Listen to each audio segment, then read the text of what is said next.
Yeah, I suppose it's through experiences really that's how you learn to get wiser. That's what I'm trying to say. So I feel like, I mean, like say some people can live all their life and not go anywhere, Yeah. not experience anything. Yeah. Some people not even gone to school. Yeah. That's the truth, you know. And so if you're not really experienced anything in life, I don't think you're going to learn much in life. Yeah, that helps. Experience is a huge contributor to the learning process of Yeah. life. You know, most people learn things in life through experience. You know, and that's why I think it's so great today, where so many people are able to travel and do certain things today. Like even a lot of kids today, you hear even a lot of young teenage kids today, especially here in the ever since I come back to the UK, I've been hearing it quite a lot. These young teenage kids, sometimes you hear them talking about they're taking a gap year from, you know, they're not going to go straight to university. They finish college, but they're going to take a year before they go to university. They're going traveling.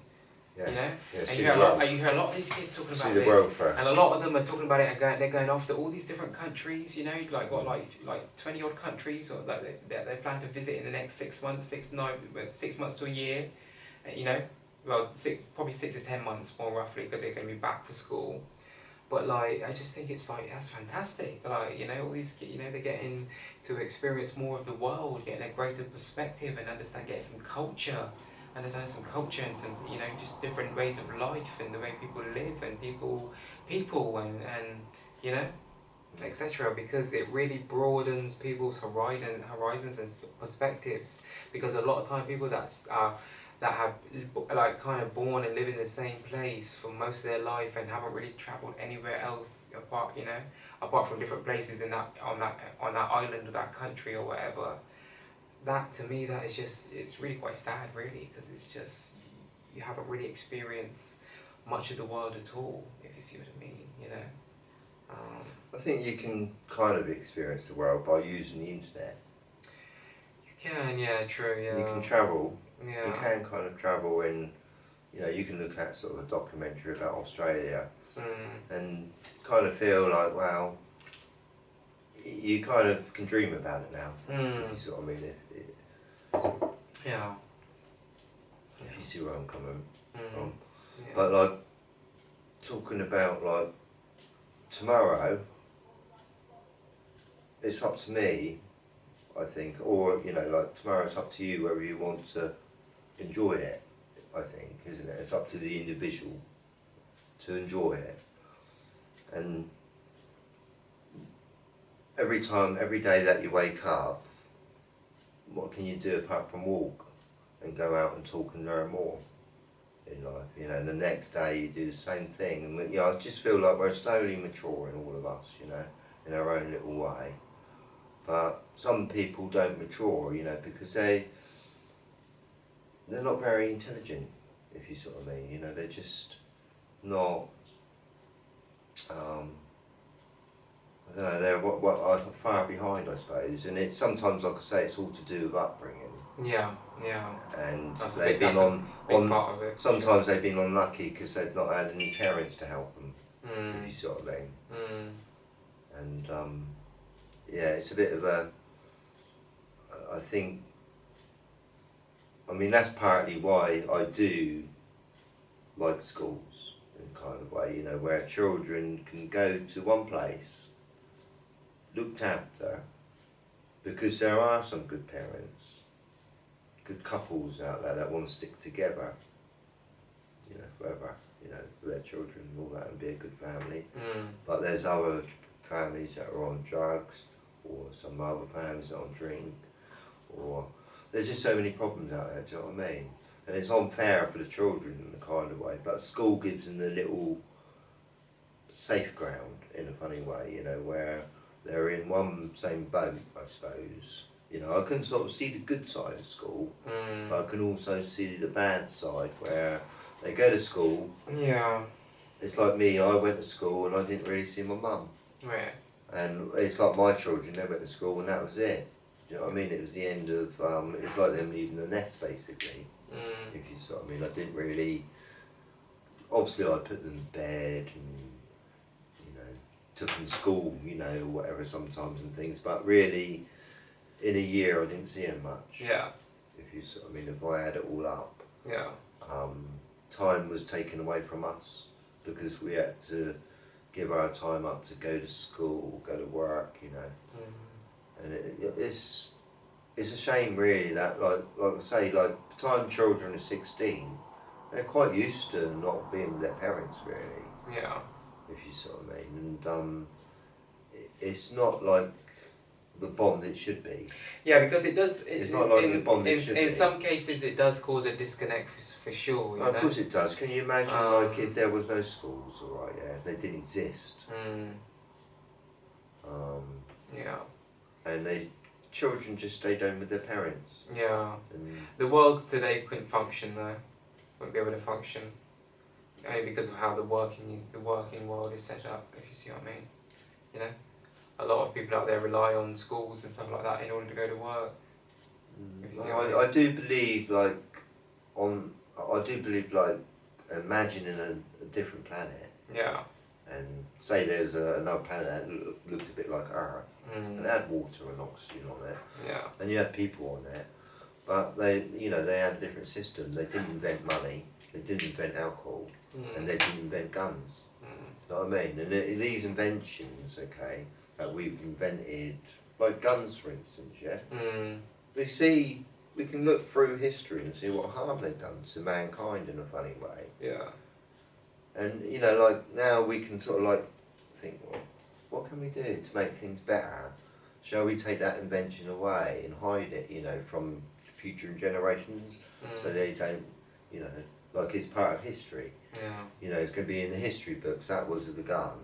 Say in 200 years' time, it might be in the history book that they used to use guns, but we decided to give them up. And now we're living in a cleaner world without guns. Yeah. Because we realised that wasn't very mature. I think it'd be a great idea if they would, but not only just from the people there. It have to be. My only thing would be is that they would have to be taken away from the authority too. It couldn't be just from the people, because any time you've got any country or any place in the world where the only people that have the guns or any kind of weapons like that are the ones in authority or in control or in power, then that usually brings a problem. You see what I mean? That usually brings control, you know, complete domination, if you see what I mean, you know? So I think if we were to go with that concept of, let's say we were, just being hypothetical, just because of what you were talking about, if we were to say, hypothetically speaking, we were to say in 150 years' time, all the governments around the world were to come together and say, listen, we're going to sign this bill that says we are going to try our best to eliminate and eradicate all weapons that we could possibly find in every country.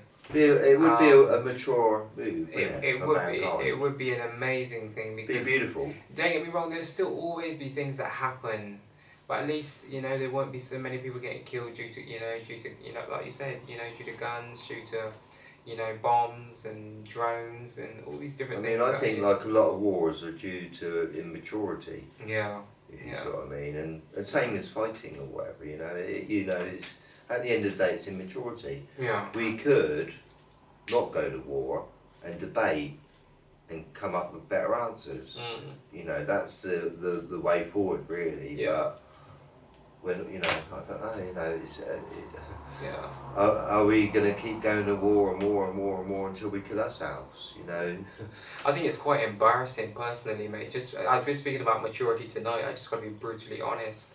I think it's quite, because of what you just said, it triggered that in me to say, I find it embarrassing that we live in a day and age where we're so technologically advanced, so intellectually advanced, I like to think, as a human race, as a species, yeah? As that, it's embarrassing that people from different countries or different walks of life, different nations, whatever, wherever they come from, are not able to communicate and put, you know, any differences they might have, or any things they might not have in common, put these things to the side and be able to communicate and come to a mutual understanding and agreement. Because it's like, as long as you're a grown, mature adult, you understand the concept of being able to agree to disagree, as they would say, with someone. And that is understanding that everyone's got an opinion, everyone's got a right to have an opinion, and everyone's got freedom of speech, the right to express their opinion. Doesn't mean it's right, doesn't mean that you agree with it, doesn't mean that you have to respect it either, necessarily. But that is just a reality, so yeah. Yeah. Yeah. I just, I think to me, it's quite shocking that, these politicians and these MPs and all these other people, presidents, prime ministers, all these other people, are supposed to be people of high stature, highly educated people, intellectual people, people of, common sense and I think it's more to do with greed, isn't it, really, and money. No, I know, but it's just this idea of the fact that you got all these people who are supposed to be highly intellectual people and highly qualified people and whatever in order to get to the position of power in which they're in, and they can't sit down amongst themselves and come to have a discussion and be able to work together. The reality is we're all human beings, and even if this person lives in this country and this person lives in this country, doesn't mean that they cannot. They should be able to work together. Like your country produces this. Your country has a large majority of this and produces this. If you see what I mean, our country does this and produces this. So let's help each other out. You've got oil or whatever it is that some kind of metal or something that your country has in large quantities that we may require to. For building some of our, whatever, our infrastructures, and we might have this, and we can provide it to your country, I mean, personally, I love all the different cultures of our world. I think it's very unique, it's wonderful. Got Indian culture, and you've got so many. Yeah, so many, Chinese and whatever, Yeah. And I wouldn't, some people hate Chinese, whatever, but I love Chinese. I love everyone. Do you know what I mean? That's the way I look at people. Are people. I look at the world, alright, and I'd love it, alright, if say the leader of the China, leader of India, right? They all sat round on one big table, all of them, alright, and come up with some unique decisions about the earth. I mean, if all those people sort of work together, we could change this planet. Yeah. Not spend our money on weapons. And I think that is. You imagine, like, if they become peaceful people and thought, let's be wise about the world. Let's live. We got to live in together. Because you got to accept. That's what people have got to do. Accept each other and learn how to sort of accept each other. Yeah. I feel that's another thing about maturity. Just sort of learning how to understand another person, really. Facts. If you see what I mean. Learning how to understand each other, basically. Yeah. I think that's a big part of maturity, is understanding, having common sense, becoming like a grown. Once you become an adult, right, you're supposed to have critical and logical thinking, and you use these things in order to make the best decisions in your life and to assess information and knowledge and things and break down, things and assess things. And when you become an adult, you realise, even before that, when you get to a certain age, you should be able to realise that everyone is a human being. No one has a choice in where they're born, who their parents are, who their family is. If you see what I mean, no one has a choice. If you see what I mean, our parents, obviously the people who were here before us, our parents, as we all know, have a night of passion. And whenever your mother becomes impregnated, before long, 9 months later you come along, and that's just a reality. You're born in whatever country you're born in, and your parents are who they are, and your relatives are who they are, and your siblings are who they are, and your circumstances and environment is what it is. So no one has a choice in that. And once you get old enough, everyone should have common sense enough to be able to just understand the fact that that's just a reality of life. It's a moment of passion. You come along, no one has a choice in it. everyone's a human being, no matter what you look like, where you're from, what religion you practice, what ethnicity you are, no matter your financial status or class. Everyone's a human being. And part of being a mature adult human being is understanding that fact and understanding that there's no need or room, to me, in my personal opinion, in this world for any form of discrimination or racism. It's immature. Or it's immature. It's all immature, you know, like Yeah. the more racist you are, the more worse you're making it for yourself, basically. You know, the worse life you're having, you know, because if you're racist, you're hating something. Yes. And if you've got hate living in you, you're just destroying yourself, you see. Facts. You know what I mean? So, what racist is something that people have got to learn how to delete. Yeah. You know, it is true. Yeah. Hatred. And I think, like, as each decade moves forward now, I reckon racism will be cleared from the earth in 30 years' time. I think so, because you see what I mean? Where I think we're living in a day and age where, as we talked about earlier, where young people are more embracing of each other than ever before. Yeah. The younger generation, which is fantastic. Yeah. They're growing up, and most people are growing up in a multicultural society today. If you see what I mean, you know. So it's quite good, you know. I think, you know, some people think that the world's going to end soon or something, you know, but I think we're heading in for more peaceful times, more mature times. You know, I think we're getting more mature as humans together. Yeah. If you sort of mean. Yeah. I mean, it doesn't seem like it sometimes when you're watching the news or whatever. But you've got to realise some of the news is very immature too, and it's fake. You know, and there's a lot of children, grown-up men throwing out a load of rubbish trying to sort of confuse people or something. You know, and Yeah. I don't know. Do you know what I mean? And sometimes I just feel like you've got to control even what you watch. You know, I mean, I used to watch news with like a religion in a kind of way, you know. Yeah. Religiously. Yeah. Yeah. You know, like it was part of my life. I gave it up, and I'm enjoying life much more.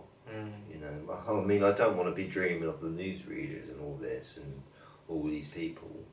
So I think like they, you know, that sometimes they got to make up stories. That's their job. Yeah. And they do it every day after day after day, and I think that sometimes there's so many news outlets out there now, it gets a bit confusing. It's just best to keep away from it. I feel like you're more likely to get more mature in life if you keep away from the news, basically. Yeah, it's true. Anyway, mate, before we wrap it up and call it a night for this week's episode, all about maturity. Any final words, any closing statements, anything you want to leave with the people, mate, before we get out of here? Yeah, just be, you know, I don't think there's any harm being a bit childish sometimes. Having a bit of fun. Yeah, because I think that's part of being mature, is enjoying it as well. But also adapting to the circumstance, because if you're playing with your kids, you can be like that, especially when they're at a young age and that is required. So I think like if you're too sensible, you can't have a laugh. That's what basically you sort of mean. Maturity is emotional intelligence. Yeah. And being in control of yourself and being aware of yourself and being total understanding of yourself, really, I feel, of who you are. Yeah. And I feel like even myself, I'm still learning about myself, even though I'm nearly 60. And I think like life, somebody said to me a few weeks ago, said life's like a big jigsaw puzzle, you know, and you're always trying to figure it out all your life. Yeah. And then when you get to a certain age, like 70, you're left with one piece, and then you finally realise you're just left with yourself. Yeah. If you see what I'm saying. Yeah. I can see the truth in that. I like that. Yeah, it's a good analogy. Yeah, definitely. Yeah. Yeah. Yeah, definitely. All I will say is the older you get, the more mature you should become Not necessarily though. You do get like second childhood. No, I know, but what I'm explaining to people out there is, if you're out there and you're at a certain age where you know you haven't got your shit together, your life is not where you want it to be, you're not achieving the things that which you envision for yourself, you want better for yourself, you want better for your family, you want better for your circumstances, you want better for your loved ones, you want better for everyone and yourself and everyone and everything around you. It is never too late to change, to become, to step up to the plate, to handle your responsibilities, to focus on your priorities, and work towards your goals and get your life in order and become mature. Say today is a day in which I'm going to make the step in deciding I'm going to put all the BS to the side and everything else, and I'm going to focus on what is going to make my life better and make me better for the ones around me and for myself. So it's never too late for that. Yeah, never too late to mature and you know, to evolve. Like I said at the beginning, I really believe that maturity is just the the evolution of a human being, throughout the process of life. Anyway, guys, good night. God bless. Hope you've enjoyed this week's episode. We'll be back again next week with a brand new episode, of course. So please stay tuned for that. One love. Good night.